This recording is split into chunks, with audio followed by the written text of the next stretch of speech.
In 2145, humanity lives in harmony, divided not by conflict, but by calling. Our society is shaped around 5 ancient castes, reborn: the Brahmins, the Kshatriyas, the Savants, the Vaishyas, and the Shudras.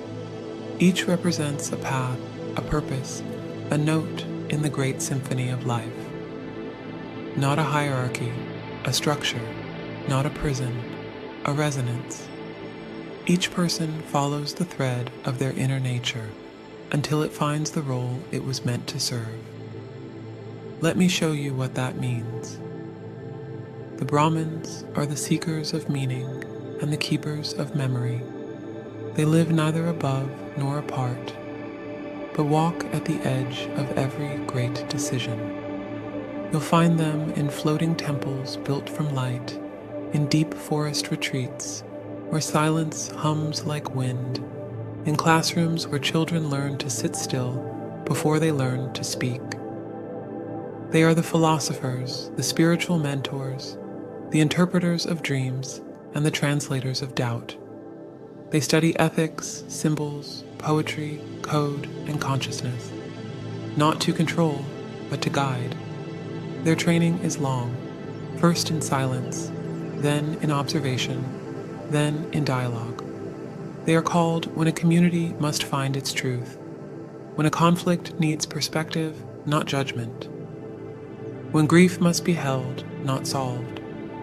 The Brahmins teach us to see what is invisible: the value of a gesture, the weight of a question, the rhythm of a life well lived. They remind us knowledge is not enough. Wisdom is what makes knowledge human.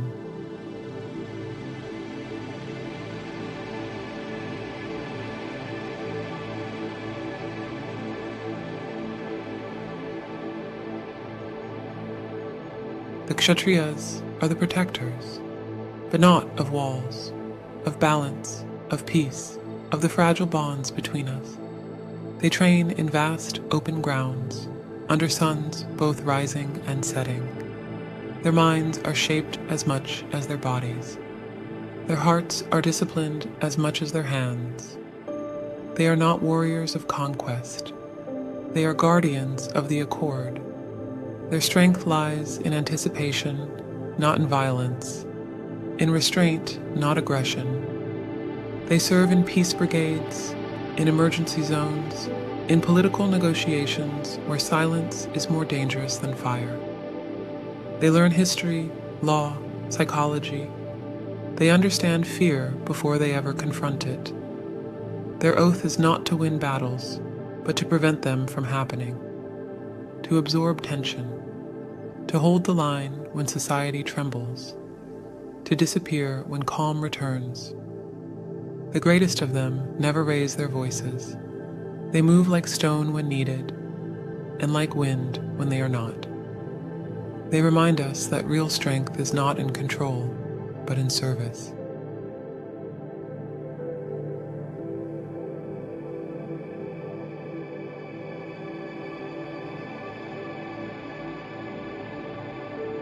The savants are the architects of possibility. They are scientists, engineers, coders, designers, artists, and synthesists. But above all, they are questioners. They don't just ask, what can we build? They ask, what should we build and why? They work in orbital labs of glass and silence, in underground data temples humming with light, in mobile greenhouses crossing desert landscapes. They grow cities that breathe, design machines that feel, compose languages between humans and AI. They create with care. They craft tools that heal, technologies that include, interfaces that sing. They work in networks of trust, sharing data across continents, refusing secrecy unless lives depend on it. They believe invention is sacred, not for profit, but for possibility. The savants remind us, the future is not a destination. It is a question we answer together.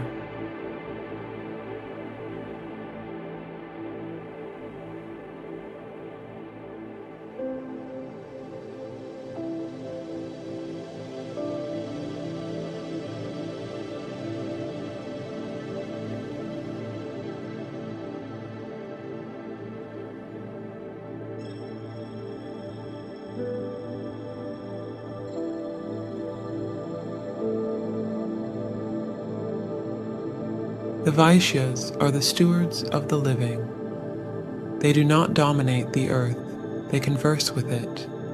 They till soil on terraces wrapped around sky towers. They herd animals across floating meadows. They trade seeds as others trade stories. They farm, they ferment, they craft, they nourish. You'll find them in vibrant markets filled with wind and music, in workshops where wood meets voice, in fields where planting is a sacred act of memory. They track the seasons with their hands. They preserve biodiversity not as a duty, but as a dialogue with time. They pass down recipes, songs, customs, gestures, not to stay in the past, but to give the future roots. They bring pleasure into public life, colors, flavors, textiles, laughter. The Vaishyas remind us, a society without beauty is not sustainable, and a world without joy is not worth defending.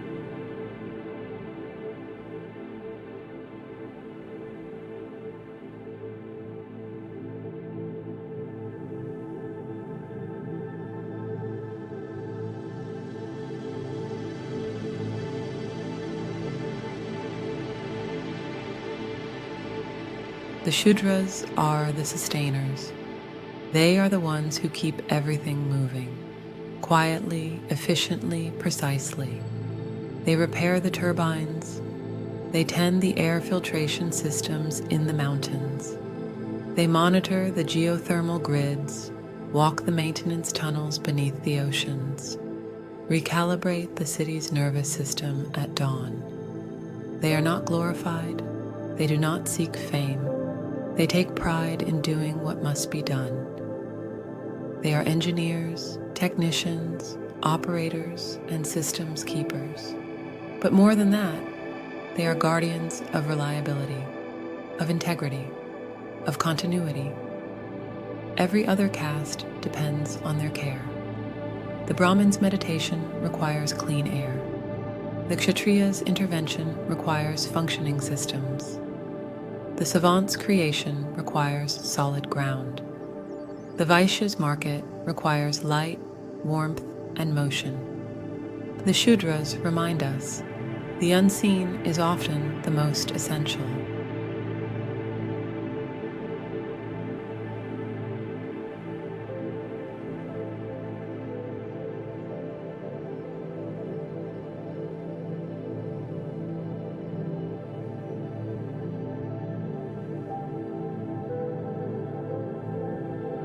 No caste is higher, no role is lesser. Each is chosen, each is sacred, each is one voice in the great collective harmony. Now, you may wonder, how did we become this? Once the world broke, not all at once, but piece by piece, floods, fire, division, noise louder than wisdom, connection without communion. When the silence came, it wasn't peaceful, it was empty.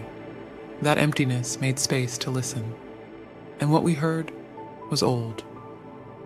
We turned to ancient memories, not to recreate them, but to reimagine them. From that came the Harmonium Accord, a living philosophy, a social body where every person can become the organ they were meant to be. Children explore each path, not to be placed, but to be revealed. And once they find the one that breathes with them, they walk it fully with dignity. Leadership flows across all castes. Power rotates. Disagreements are not wars. They are questions waiting for deeper answers. This is not a perfect world, but it is awake and alive. This is Earth, 2145, not ruled, not divided, but in tune, under the Harmonium Accord.